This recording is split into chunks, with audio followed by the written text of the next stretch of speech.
अगर आप क्लास 10 के अंदर है और आपको एलसीएम और एचसीएफ अभी भी समझ में नहीं आया तो चलिए इसको सीखते हैं इस सिंपल से एग्जांपल से। अभी मजा आएगा ना भिड़ो। तो एग्जांपल आता है हमारे पास, find the LCM and HCF of 60 एंड 48 बाय प्राइम फैक्टराइजेशन मेथड। अभी जो क्वेश्चन है इसके अंदर हम कुछ इंपॉर्टेंट ट्रिक्स का यूज करने वाले हैं इसको सॉल्व करने में। ठीक है, तो स्टेप बाय स्टेप हम इसको समझते हैं। तो सबसे पहले हम स्टार्ट करते हैं 60 से। 60 के हम क्या करेंगे, फैक्टर्स बनाएंगे। फैक्टर्स किससे बनाएंगे, हम प्राइम फैक्टराइजेशन मेथड से बनाएंगे। तो हमने लिखा 60 के फैक्टर्स क्या बनेंगे हमारे पास, 2 से स्टार्ट करते हैं। तो 2 3 6 एंड 0 एंड अगेन हमारे पास इवन नंबर है, फिर से 2 से चला जाएगा तो 2 1 2 एंड 2 5 10। तो 15 आया। 15 हमारे पास 3 और 5 दोनों के टेबल में आता है। हम क्या करते हैं इसको 3 से डिवाइड करते हैं, 3 5 15 एंड बचा हमारे पास 5 और ये हमारे पास 5 से चला जाएगा, ये एक प्राइम नंबर है। तो हमने क्या किया, 60 के फैक्टर्स निकाले, आया हमारे पास 2 इंटू 2 इंटू 3 इंटू 5। अब देखिए होता क्या है कि क्लास 10 के अंदर ना हम इसको एक्सपोनेंशियल फॉर्म में लिखते हैं। एक्सपोनेंशियल फॉर्म में मतलब जितने हमारे पास रिपीट हो रहे नंबर्स हम उसको एक्सपोनेंशियल पावर की फॉर्म में हम इसको लिखेंगे। जैसे 2 इंटू 2 है तो हमारे पास क्या हो सकता है 2 का स्क्वायर, एंड 3 हमारे पास सिंगल है तो हम इसको लिखेंगे 3 रेज़ टू पावर 1, एंड 5 हमारे पास सिंगल है तो हम इसको लिखेंगे 5 रेज़ टू पावर 1। सिमिलरली हम क्या करेंगे, 48 जो नंबर हमें दे रखा है हम इसके भी फैक्टर्स निकालेंगे। तो इसके फैक्टर्स कैसे निकलेंगे, इसके आएंगे हमारे पास 48 एंड जब हम इसको करते हैं तो 2 से चला जाएगा सिंपली। तो 2 2 4 एंड 2 4 8, अगेन दोबारा 24 आया, ये हमारे पास 12 से चला जाएगा। 12 आएगा हमारे पास, ये 6 से चला जाएगा।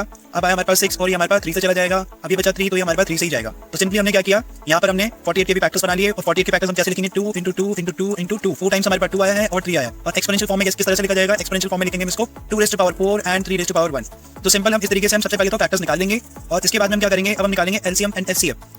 तो स्टार्ट करते हैं हम एचसीएफ से।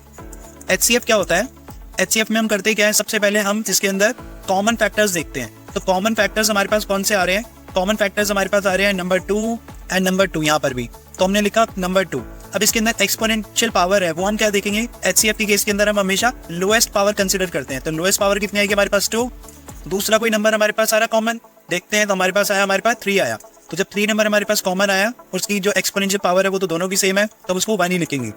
अब देखते हैं अब और कुछ कॉमन नहीं है तो हम इसको सॉल्व कर लेते हैं। तो आएगा 2 2 4 एंड 4 3 12, तो हमारे पास एचसीएफ कितना आ गया, 12 आ गया। सिमिलरली हम इसी तरह से क्या करेंगे, एलसीएम निकालेंगे। एलसीएम के अंदर हम क्या करेंगे, एलसीएम के अंदर भी हम इसमें कॉमन फैक्टर देखेंगे। कॉमन फैक्टर क्या हमारे पास 2, बट यहाँ पर जो एक्सपोनेंशियल पावर है ना, एक्सपोनेंशियल पावर इस बार हम हाईएस्ट वाली लेंगे। हाईएस्ट पावर कितनी है इसके अंदर 4 है। 3 के बारे में बात करेंगे, 3 हमारे पास कॉमन है तो इसके अंदर हाईएस्ट पावर तो वैसे सेम ही है तो हम इसमें 1 लिखेंगे। अब कॉमन के बाद में क्या आता है, नॉन कॉमन हमारे पास जो भी फैक्टर्स होते हैं हम एलसीएम के अंदर उसको भी लिखते हैं। तो इसीलिए हम इसको क्या बोलते हैं, लीस्ट कॉमन मल्टीपल बोलते हैं। ठीक है, चलिए इसको सॉल्व करते हैं। तो 2 रेज़ टू पावर 4, तो 2 2 4 4 2 8 8 2 16 एंड तो हमारे पास आ गया 16 इंटू 3 इंटू 5।